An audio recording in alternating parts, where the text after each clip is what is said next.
Alrighty, so today we're going to do something a little different. At least it's a little bit different for me. What I'm going to do for you today is I'm going to provide a breakdown of the shooting that happened in Columbus, Ohio on September the 29th, 2021.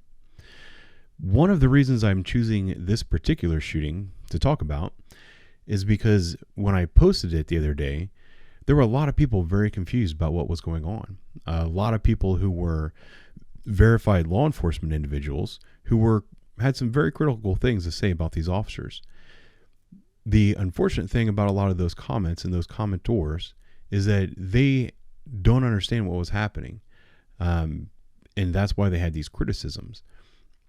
I can only assume that if there were law enforcement officers who were not properly trained and didn't understand how to do their jobs, to the extent that they had some dramatic criticisms about this incident, I can only assume that a lot of non-law enforcement people have some questions as well. So that's why I would like to do this breakdown today. So to start off, I want to tell you a little bit more about the run. This isn't because I have any inside information. It's just that I've been on these types of runs thousands of times, so I know what's going through their head.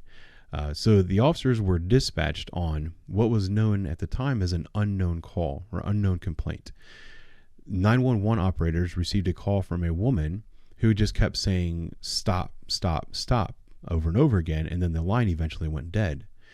So the officers were dispatched to an apartment complex. It might have even been known as what's a rebid L, where they get a very loose trace on a cell phone signal. And you know that this call came from within 2,000 meters, which is 2 kilometers, like a mile and a half. I don't know how the conversion works, but it's a very large radius. And the center of that radius was an apartment complex. So they go to this apartment complex, they drive around for a little bit, and then the two cars pulled up next to each other to say, hey, look, I'm not seeing anything. Are you seeing anything? Sometimes they'll bounce some ideas off their heads, like, have you ever been here? I think we had a call at, building number 7, apartment B, a couple months ago. Let's go check that. So they were sitting together having those kinds of conversations.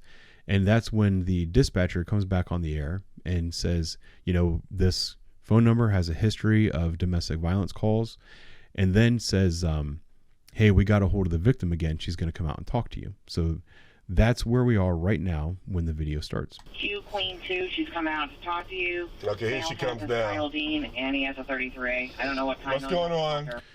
So right there, she just said, I don't know what's going on. She's coming out to you.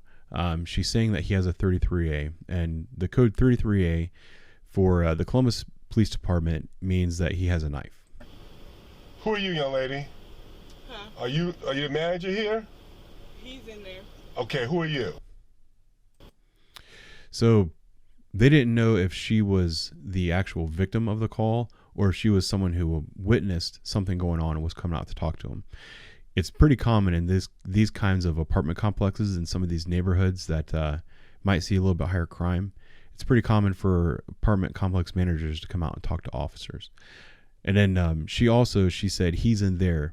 To my understanding, she's telling the officers that he's in my apartment. So the officers were dispatched on a possible domestic with a man has a knife and he's inside the apartment, and they have the victim outside.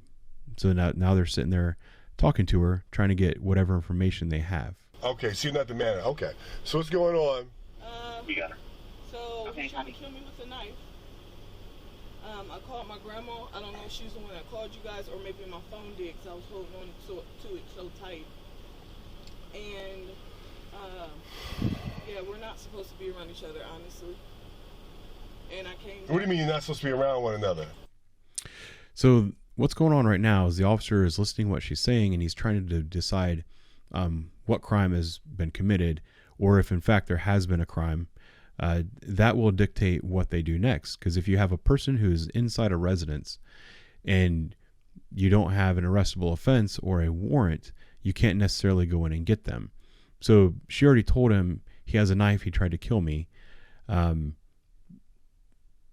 lot of times people will say things and it's not necessarily articulable. So it's hard to determine. It's hard to write it up in a way that you 100% have, the crime. Because sometimes people say, oh, he tried to kill me. And then you're like, well, tell me, how did this happen? And they'll go through this like really long story about how if he was really trying to kill you, you would have had to have like 17 things go wrong for that to happen. It's just a common scenario. People embellish what they're saying. So you have to kind of challenge that as an officer to make sure that you know that you have all of the elements to go and arrest somebody. He's also saying, oh, you're not supposed to be around each other. Tell me about that. That's because he wants to know if there's a protection order in place. If there's a protection order in place, then you don't need a whole lot of details. You can be like, okay, she has a protection order. He's in her place. He's got a knife. Let's go get him. Like, we're not supposed to be around each other. This has happened before. Okay, is this him? Yes. Stay right there. Oh. So what we have here is they're talking to her, and then the guy comes out. I think it was about 20 seconds from when the female comes out and they start talking to her to right here when they observe this man. One thing that you have to know about the cruisers that the Columbus Police Department uses that most people don't know is this little device right up here on the dashboard. That is it's the indicator for the grip idle system. What the grip idle does is when a police officer parks his car, after a certain period of time, it will automatically shut off. So the engine will no longer idle. It's supposed to run the climate controls and all that. It doesn't really do a good job of that. But what happens is if you're in park and the grip idle turns your car off, and then you reach up and you put the car in reverse, the car is not going to run. It doesn't have an automatic start-stop like a lot of newer vehicles has. The vehicle is off. You have to reach up, turn the key, and then you can put the vehicle in gear to drive away. So officers people who were commenting on the video were very confused as to why this officer didn't know how to operate his vehicle. The reason is this was a very high pressure situation. He has some guy, as you'll see in a minute, marching towards him with a large knife. He doesn't know what this guy's intentions are. His first instinct is to put the car in reverse or drive, I'm not sure which one, and move the cruiser. But he was unable to because the cruiser was turned off due to this grip idle system that the city insisted the police officers use to save on fuel to make the city more green. So that's what's happening right here.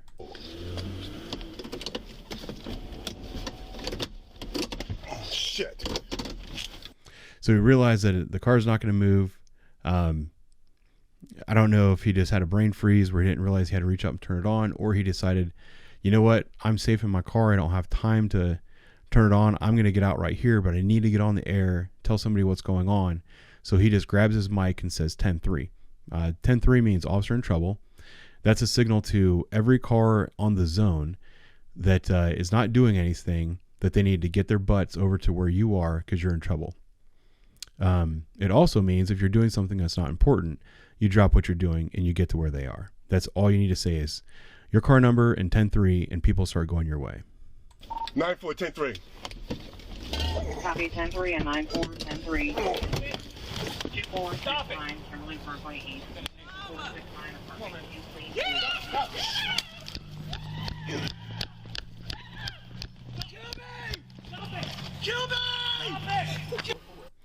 I don't know if I said this before, but I did edit down this video a little bit. I took out all of the gunshots. I did that because I don't want this to get age restricted. I want as many people as possible to be able to watch this video. So this is going to be the view from the second officer who actually fired the shots at the end of the video.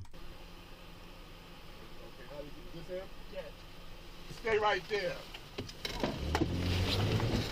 So these officers didn't have the car in park. They must have been just sitting with it in gear with his foot on the brake and just move forward a little bit. All they know is that there's a guy coming towards them. And it's amazing how close this guy is when they get out of the car. So right here, if the officer wanted to, he could have started firing shots. Back up. Back up. Hey, Stop. Come on, man. Stop it. Stop it. Stop it. Got a taser. Some people might be confused as to why the officer didn't start shooting there. If you're there, you get to make the decision. He has a better sense for what's going on. He can hear what's going on. You can actually kind of smell what's going on, and you can feel it.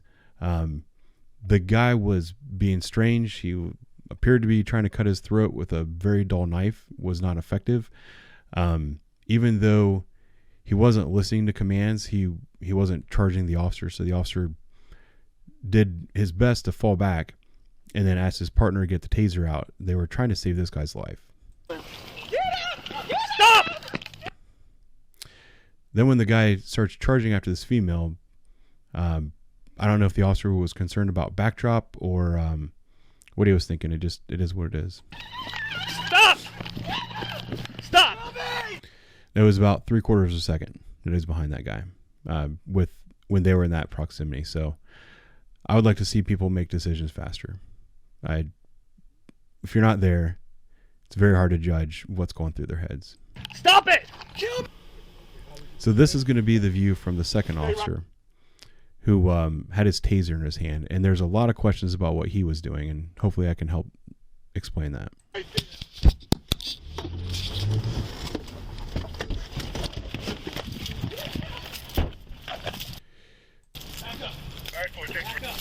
Hey, come on, man. So he's going to get out and do what he's supposed to do. You face lethal force with lethal force. The guy comes at him with a knife. Knife is lethal force, especially at that close distance. So you present lethal force. 10-3 and 9-4, 10-3. He then transitions to non-lethal force when he realizes that, his buddy has the lethal force backup. And like I said before, he wants to try to tase this guy. They're trying to save his life. Is that a knife? 2469 Kimberly Parkway East. Got a taser. 2469 Come on, man. Queen. Stop.